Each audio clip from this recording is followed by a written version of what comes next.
नमस्कार दोस्तों, मैं पवन कुमार एक बार फिर से आपका स्वागत करता हूं हमारे चैनल पर। दोस्तों, मुंबई में रहने वाला मध्यम परिवार से ताल्लुक रखने वाला रुद्र जो रोजमर्रा की जिंदगी जीते हुए अपना समय बिता रहा था। एक दिन वह रोज की तरह काम पे जाने के लिए अपने घर से निकला, पर उसे क्या पता था कि आज उसका दिन कुछ ऐसा बीतेगा कि शायद वो कभी नहीं भूल पाएगा। वह अपने ऑफिस में रोज की तरह पहुंच गया और काम करने में लग गया, पर उस दिन एक ऐसा हादसा हुआ जिसकी उसे उम्मीद न थी। ऑफिस में काम करते समय वह अपने ऑफिस में बने वॉशरूम यूज करने गया। वह मिरर में अपने बाल संवारते हुए देख ही रहा था, तभी न जाने उसके मन में कहां से ये ख्याल आया कि उन्हें मिरर के अंदर बने ड्रॉवर को खोल के देखा जाए। और जब उसने ड्रॉवर खोल के देखा तो उसमें सिंदूर, लिपस्टिक और चूड़ियाँ वगैरह थी, और उसे देखने के बाद उसे वापस बंद कर दिया। पर उसे क्या मालूम था कि अब उसकी परेशानियां बढ़ने वाली हैं। जैसे ही वो वॉशरूम से बाहर निकला, वैसे ही उसके सर में थोड़ा सा दर्द उठा। उसे लगा कि शायद काम के प्रेशर से यह दर्द हो रहा है, पर इसका कारण तो कुछ और ही था। जैसे तैसे ऑफिस का काम खत्म करके वह घर के लिए निकल गया और सही सलामत अपने घर तक पहुंच भी गया। पर अब जो उस पर बीतने वाला था उसका अंदाजा लगाना बहुत ही मुश्किल था। घर पहुंचते ही वह सोफे पे जाकर लेट गया और कुछ पल के लिए उसकी आंखें भी लग गई।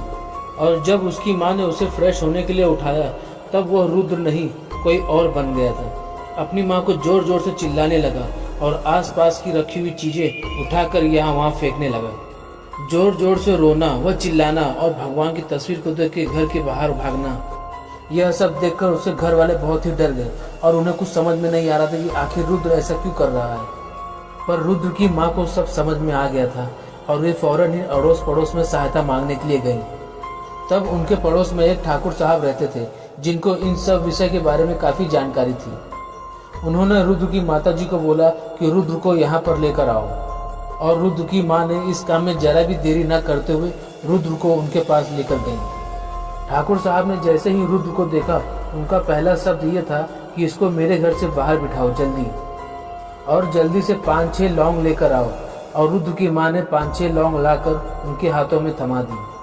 ठाकुर साहब ने रुद्र को गली के बाहर जाते हुए रास्ते की ओर मुंह करके बैठने को कहा, और फिर उन्होंने एक एक लौंग में मंत्र पढ़ते हुए रुद्र के पीठ पर मारते गए। जैसे जैसे लौंग पीठ पर पड़ता, वैसे वैसे रुद्र को कुछ राहत होने लगी। जब पूरा लौंग रुद्र के पीठ पर मंत्रों द्वारा मारकर हो गया, तब रुद्र को कुछ ठीक लगा और वह घर जाकर सो गया।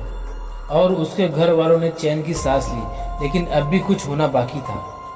दूसरे दिन रुद्र काम पर नहीं गया, वह अपने घर पर ही था। लेकिन जैसे ही शाम हो गई, फिर से रुद्र को लगा कि उस पर कोई हावी हो रहा है, और वह तुरंत ठाकुर साहब के घर पर जाकर उन्हें बुलाने लगा।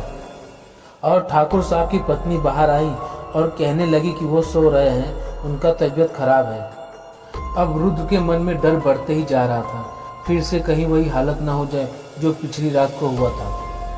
तब रुद्र ने अपने घर में बने मंदिर में जाकर श्री राम चालीसा का पाठ करना शुरू किया, और पाठ करते ही उसे ऐसा आभास हुआ कि वह बिल्कुल ठीक हो गया है और डर का तो नामो निशान नहीं रहा। अब ये रोज की बात हो गई।